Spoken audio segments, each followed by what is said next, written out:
नमस्कार, जोहार झारखंड देख रहे हैं आप। आपके साथ मैं हूं शिप्रा झा। बोकारो में बेखौफ लुटेरों ने तांडव मचाया है। दिन दहाड़े इंडियन बैंक से 40 लाख की लूट की वारदात से सनसनी फैल गई। हथियार से लैस अपराधी बैंक कर्मियों को बंधक बनाकर कैश लूटकर फरार हो गए।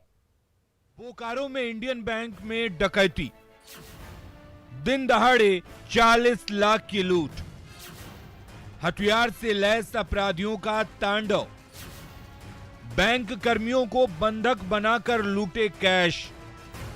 इन तस्वीरों को देखिए।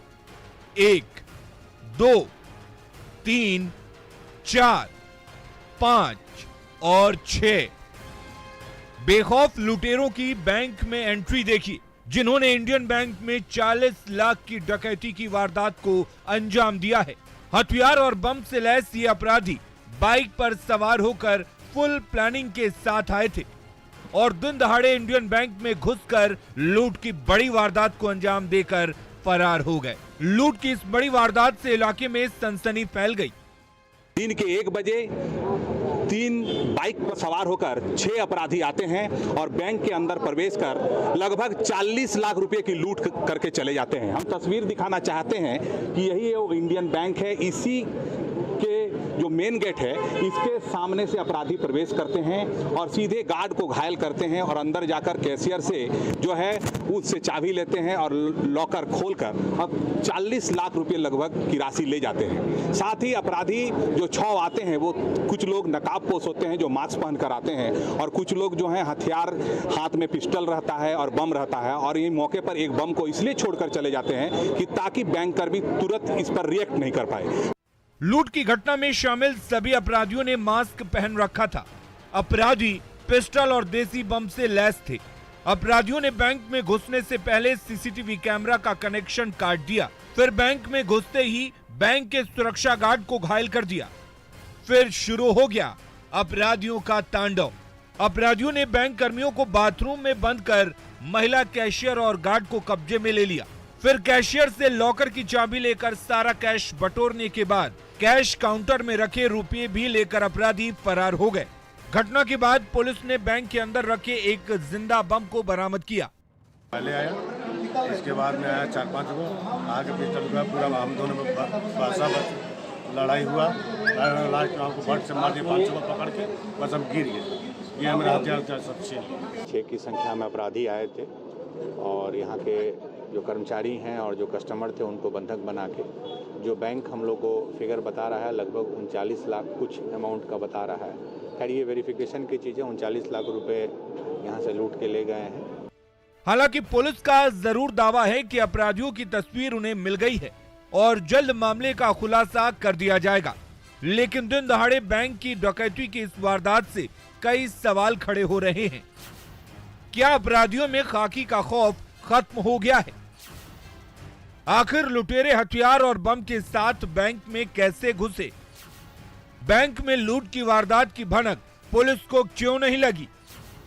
बेखौफ अपराधियों से निपटने में पुलिस इतनी सुस्त क्यों है? न्यूज़ 18 के लिए बोकारो से मृत्युंजय कुमार की रिपोर्ट। बोकारो के जागेश्वर बिहार में पुलिस और नक्सलियों के बीच मुठभेड़ हुई। तलहटी डाका साड़म के पास पुलिस सर्च अभियान चला रही थी और तभी नक्सलियों ने फायरिंग शुरू कर दी। नक्सलियों के जवाब में पुलिस ने मोर्चा संभाला और दोनों ही तरफ से जमकर गोलीबारी हुई। पुलिस को भारी पड़ता देखकर नक्सली वहां से पीछे हट गए।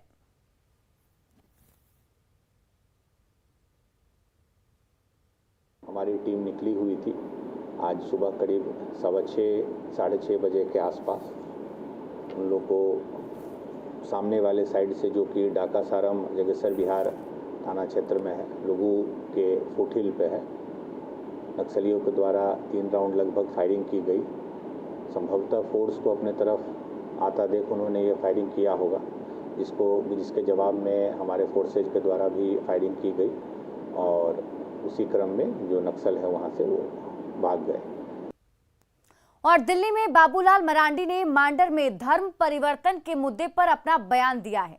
उन्होंने कहा कि झारखंड सरकार को जो लोग कानून के खिलाफ काम कर रहे हैं उन्हें दंडित करना चाहिए। साथ ही उन्होंने उदयपुर की बर्बर घटना पर कहा कि मानवता की हत्या हुई, फास्ट ट्रैक कोर्ट गठित कर इसकी सुनवाई होनी चाहिए और बिना समय गवाए सजा होनी चाहिए। बाबूलाल ने कहा कि किस मानसिकता के तहत लोग इतने क्रूर होते सकते हैं। सर, मांडर में धर्म परिवर्तन का मामला सामने आया है, वहाँ पर रांची के बगल में इस तरह की घटनाएं लगातार हो रही हैं, क्या कहेंगे? देखिए, मैं कहूँगा कि झारखंड में कानून बनी हुई है और जो लोग भी कानून के विपरीत काम करते हैं तो सरकार उसको दंडित करे, उसको पकड़े। सर, उदयपुर मामले पे आप जो घटना हुई है उस पर क्या कहेंगे? मोदी जी को भी धमकी दी जा रही थी और अब आतंकी कनेक्शन जोड़ा जा रहा है पाकिस्तान के साथ, जांच एजेंसियां। देखिए, मैं कहूँगा कि जो घटना मैंने देखा है, जितना भी अखबारों में, टेलीविज़न में, और मैं कह सकता हूँ वो एक मानवता की हत्या हुई है वहाँ पर। और मैंने तो बार बार कहता हूँ कि इस प्रकार की घटना, एक तो क्या कहते हैं उसको, फर्स्ट ट्रैक कोर्ट गठित करके उसकी सुनवाई होनी चाहिए और बिना समय गंवाए क्योंकि सज़ा होनी चाहिए। और सज़ा तो जो मौत की सज़ा पता ही है उसको क्या होता है कानूनन। और बल्कि मैं तो एक कदम और आगे कहता हूं कि जो कि इस प्रकार की घटना आखिर किस मानसिकता के तहत लोग इतने क्रूर हो सकते हैं। साहिबगंज में सीएम हेमंत सोरेन ने मेधा डेयरी प्लांट का उद्घाटन किया। सीएम ने 50,000 लीटर क्षमता वाले प्लांट का उद्घाटन किया। करीब 34 करोड़ की लागत से ये प्लांट बना है। पीएम मोदी ने साल 2017 में इस प्लांट की नींव रखी थी। प्लांट शुरू होने से पशुपालकों में खुशी है। इस मौके पर सीएम ने कहा कि प्लांट की क्षमता अभी 50,000 लीटर की है, जो 2 लाख लीटर तक जाएगा। सीएम ने कहा कि सरकार किसानों के साथ खड़ी है। 32 साल में पहली बार कृषि पदाधिकारियों की नियुक्ति हुई। किसानों को भी नई तकनीक को समझना होगा। हो चुके हैं और मैम के लिए इनको सुपुर्द किया जा रहा है और अब इस प्लांट को चलाने का और इसके लक्ष्य को और आगे बढ़ाने का जिम्मेवारी आप सब लोगों के ऊपर होगा।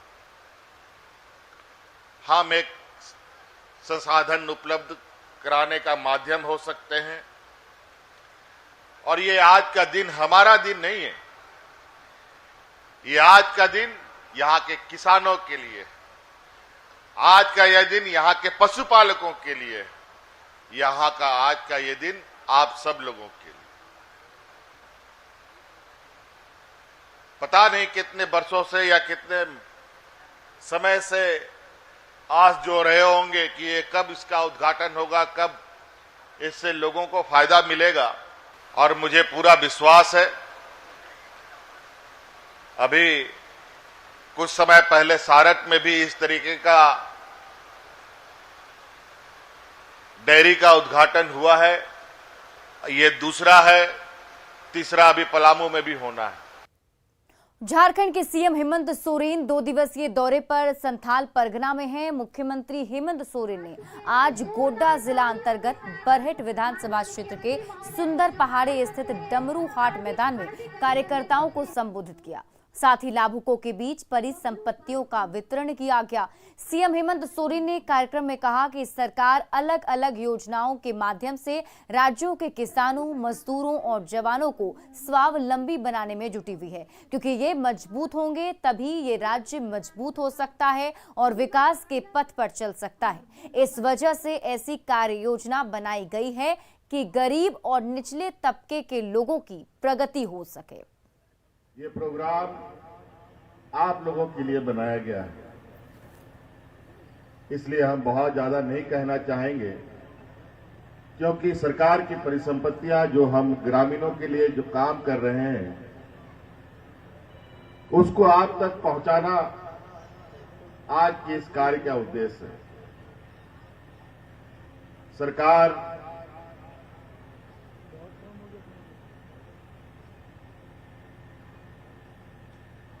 अलग अलग योजनाओं के माध्यम से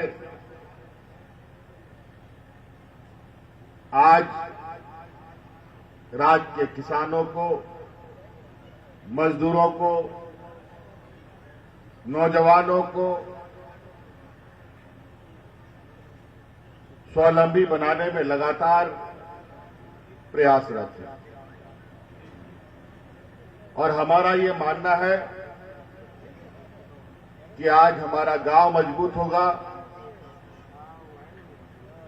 ग्रामीण क्षेत्र के लोग मजबूत होंगे,